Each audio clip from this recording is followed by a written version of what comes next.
Welcome to EPG Pathshala. Today we are going to discuss the module, the Communitarian Critique of Western Liberalism, with special reference to Sandel and Walzer. This lesson is written by Ritu Jaiswal of University of Delhi. I am Raghurama Raju from University of Hyderabad. One way to discuss the communitarian critique of liberalism is to frame it along the lines of radicalism and realism. Is it possible to be realistic if you are radical is one of the major concerns along which most of the discussions in Western political theory go around. So let us look at the first standpoint, which is political radicalism. Political radicalism gets epitomized in liberals. Liberals, who are the product of modernity, have accepted the primacy of an individual who is independent of society. This individual stands for individualism, liberty, freedom, autonomy, equality, rationality. Now, this individual is not contaminated by society. And the radical project of modernity or liberalism is possible because individual is thus situated in an isolated manner, independent of society. So this is the core of the radicalism of liberalism. Now, a counter to this comes in the form of communitarians, and they argue that what is the purpose of politics? The purpose of politics is to make people who are already in a society become a better human beings. Tell them how to organize their political activities.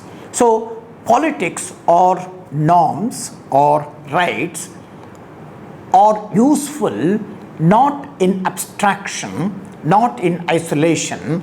They have to be imbricated within society. They are part of society.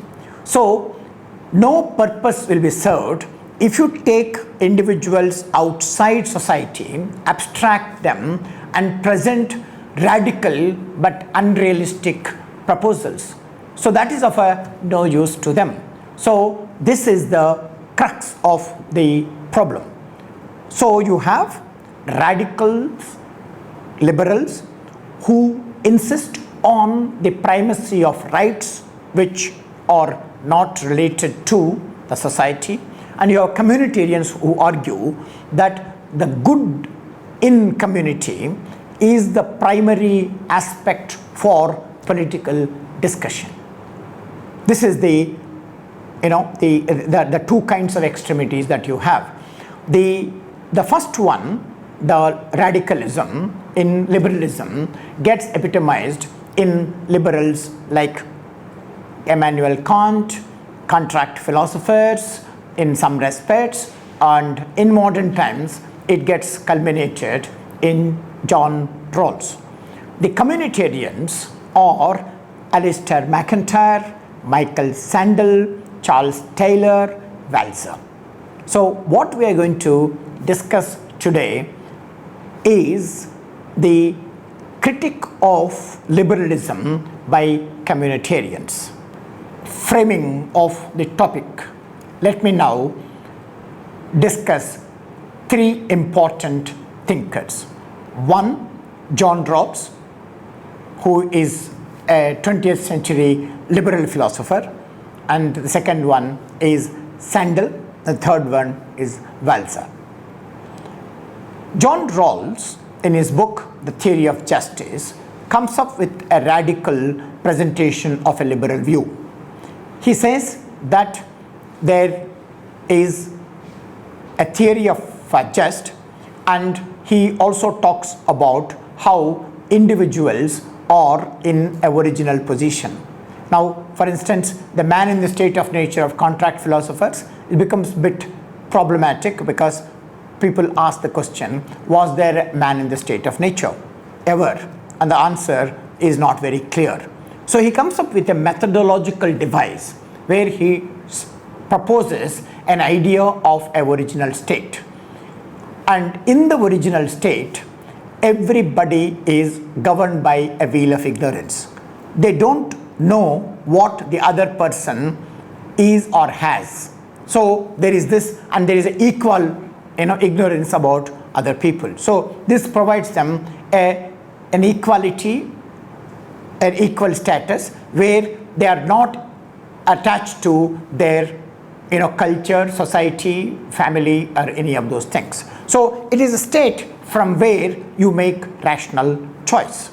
Now this idea of a original position, the idea of wheel of ignorance, play very important fundamental role in the philosophy of John Rawls. And Rawls says that the most important thing is to come up with the rational choice people make, and those choices get expressed in articulating the theory of justice. The core point of Rawls is the primacy of justice, the primacy of individual, and this is presented by Rawls in an ideal condition, and that provides a normative package of Rawls.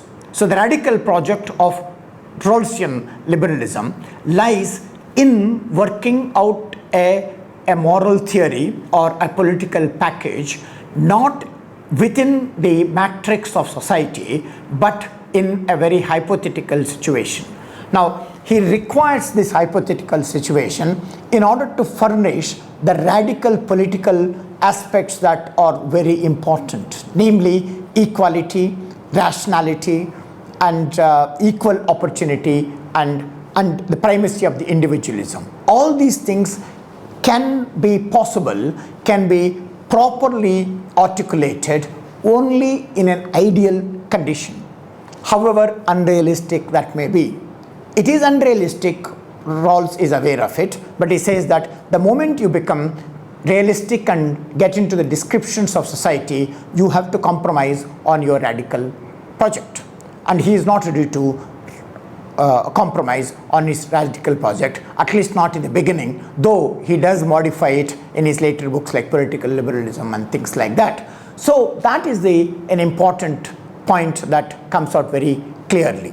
So there is individual, and the individual is prior, and individual is autonomous, and individual is embellished with concepts like justice, equality, rationality. These are the very important aspects associated with this primacy of the individual in Rawls. And this is that stands in the liberal doctrine of 20th century in the writings of John Rawls. Now, let us look into Michael Sandel's critique of liberalism from a communitarian point of view. Michael Sandel is a communitarian. He, in his celebrated work, Liberalism and the Limits of Justice, provides a critique of deontological liberalism of Immanuel Kant and John Rawls. The main claim of deontological liberalism is that this form of liberalism gives priority to right over good.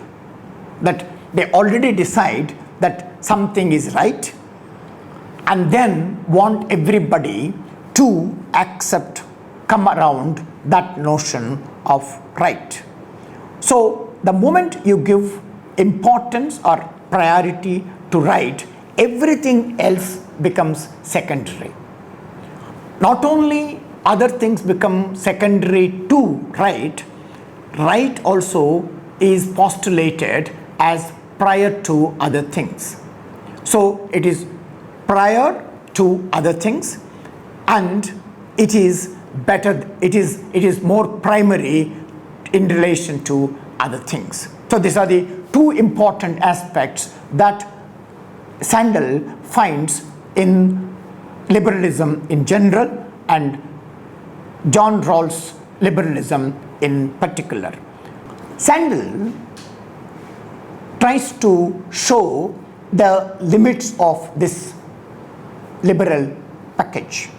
He finds that there is something that is problematic about this liberal package, where rights are privileged over any other thing, particularly goods. Now, he finds two major limitations surrounding liberalism. The first one is that if liberalism is wedded to objectivism, then liberalism should not canvass for one norm over other norms.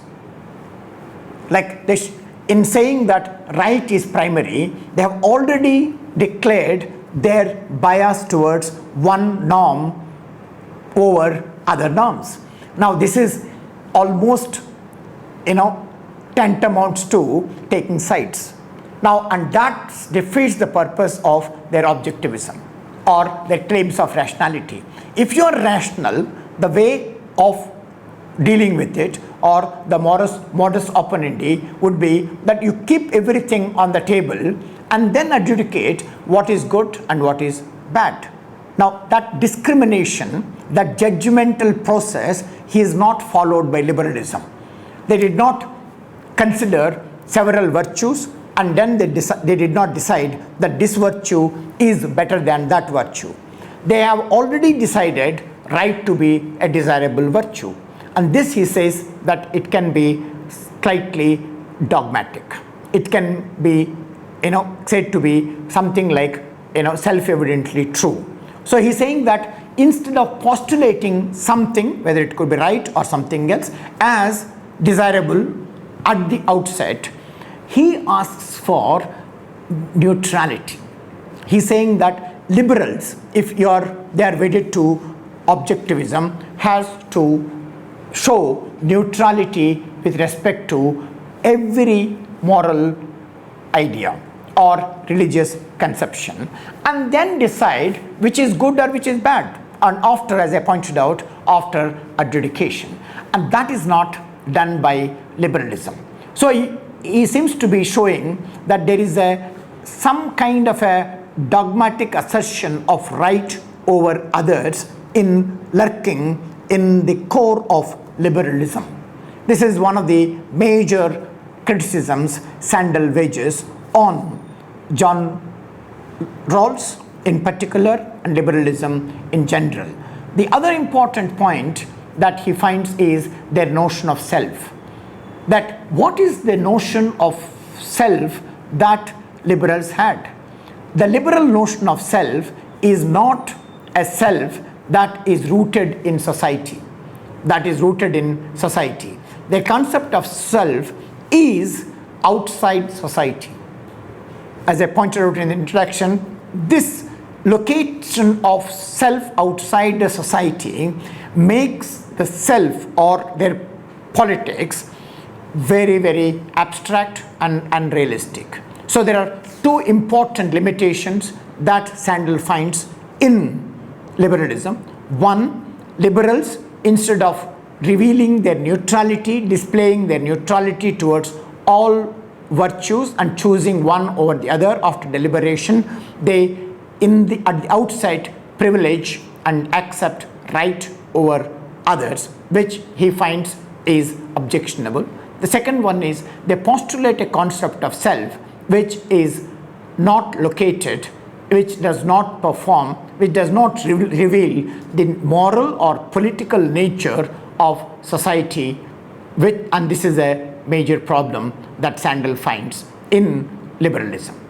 So, having pointed out these limitations in liberalism, Sandel goes on to show that there is a need to locate the self within society. And this is what he calls as you have to encumber the self. Self is all the time embedded in society.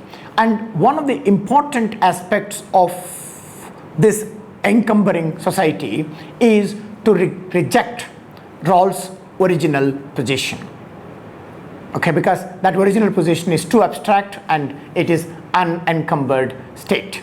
So Sandel finds, for instance, rights are not abstract, not ideal. Rights are dependent on empirical preconditions. Rights have to be imbricated within society. Justice in original position of Rawls then can be true only in societies that are already just. So if societies are already just, there is nothing for us to do. And more importantly, just societies are not just. Since societies are not just, and you postulate a package where you presume the justice, then bringing justice in an unjust society becomes very, very problematic. Bridging that gap, calibrating the normative package with the empirical reality becomes a serious problem. So he says that there is a need to emphasize the good and community, because self is always surrounded by society and social institutions, and the morality, culture, they all play very important role. So he talks about how there is a need to imbricate self, encumber self in the society, so that we will have a realistic picture of society. The other important difference that we can see between Rawls and Sandel is Rawlsian self in the original condition with a veil of ignorance can be very fixed, since it is very abstract, and can be seen as unalterable. In contrast, the located self, encumbered self of Sandel is very dynamic and can keep on changing, because it is already imbricated within the dynamics of society. So it will not be static, it keeps on changing, it gets modified, it can get transformed, it can grow into a different, it can take a different nature. Given this position for Sandel, while Sandel's critique of Rawls is tenable, what is important to ask in this context is, it is true that Sandel is making a case for a self that is imbricated within society, and community is important, good should prevail over right, all these things are acceptable. But what is important to ask Sandel is, what is the community that he is talking about? Is the community of the communitarians community that is given from the pre-modern, in which case it comes up with certain kinds of problems? Or is it a community that contract philosopher talks about in the form of general will and things like that? I know there is a need to ask this question and look at the answers in Sandel's writings. The other important point is that while the idea of community or encumberedness of self gives politics a realism, which is not a contested thing. It becomes very realistic. It gives us a realistic description about how society functions. But the problem is that there are several injustices in this real society that can become very problematic. So one might ask the question, is not describing tantamounts to endorsing? Is it possible to describe something and not endorse it? Suppose if you describe and try to overcome those problems, don't they gear towards the radicalism postulated by liberals? So it is in this sense the descriptions that communitarians talk about is only a passing phase. The ideal condition, nevertheless, is a radicalism that is postulated by liberalism. So that is a point that can be splashed on to Sandel. Another important point that many feminists have pointed out against communitarians is that it is true that community is important. It is also true that community consists of family, but family is gendered. And the gender discrimination is based on injustice. So what is the point of describing something that performs injustice? Is the job of morality to describe the injustices, or is it the job of the morality to tell us what is justice and stick to it? So that is another important criticism one can level against Sandel. The other criticism on Sandel is pointed out by Will Kimlicka. Kimlicka points out that Sandel did not read Rawls' primacy of the self properly.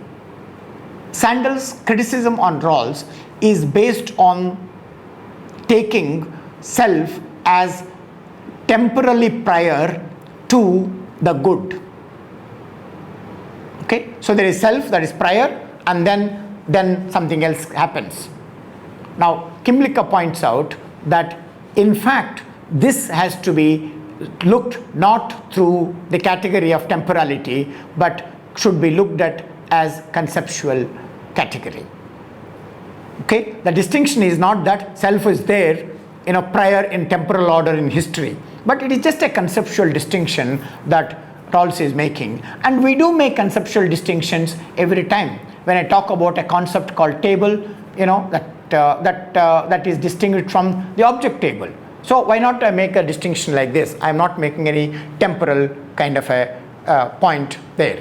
The other important point that one can make against Sandel is Sandel did not recognize the fact that Rawls did talk about different kinds of goods that are practiced in society. For instance, in his writings, he takes into consideration the values such as fraternity, benevolence, love, and things like that. So it is not correct to say that Rawls presents only an ideal and abstract moral package, and that does not have any significance or shades of community. There are important aspects of community that Rawls takes into consideration, but the fact remains that driven by the radicalism that is necessitated, Rawls sticks to the radical project and does not get into the kind of a descriptive details which communitarians insist on. Having discussed Sandel's communitarian critique of liberalism, let us briefly look at Walzer's. Walzer is also a communitarian, and he emphasized the importance of individuals' affiliation with communities, cultures, and a particular history, and also accepted that good of a community is embedded in the community rather than the rights of individuals.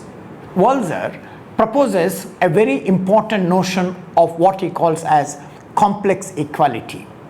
Complex equality of Walzer, he recognizes both similarities and also respects differences. So it's not just simple equality, it's a very complex equality.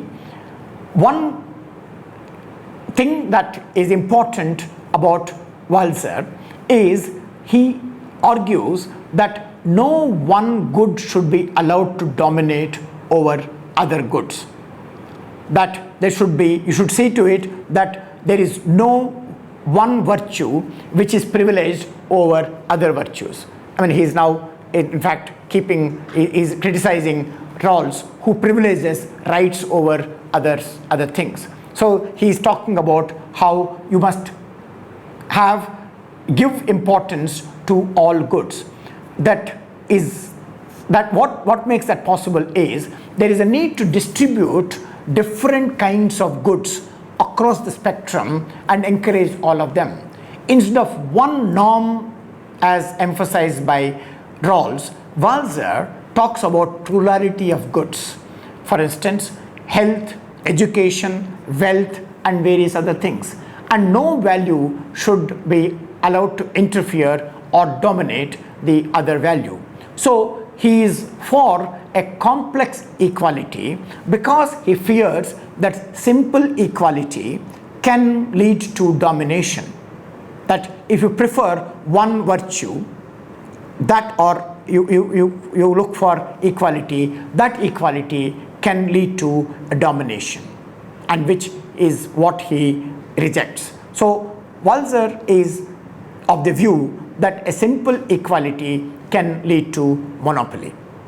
Okay, and then he says in contrast that it is complex equality. In the course of time, give and take, crisscrossings, it will not allow the equality to be monopolized. So to summarize, we have seen that there are three important views.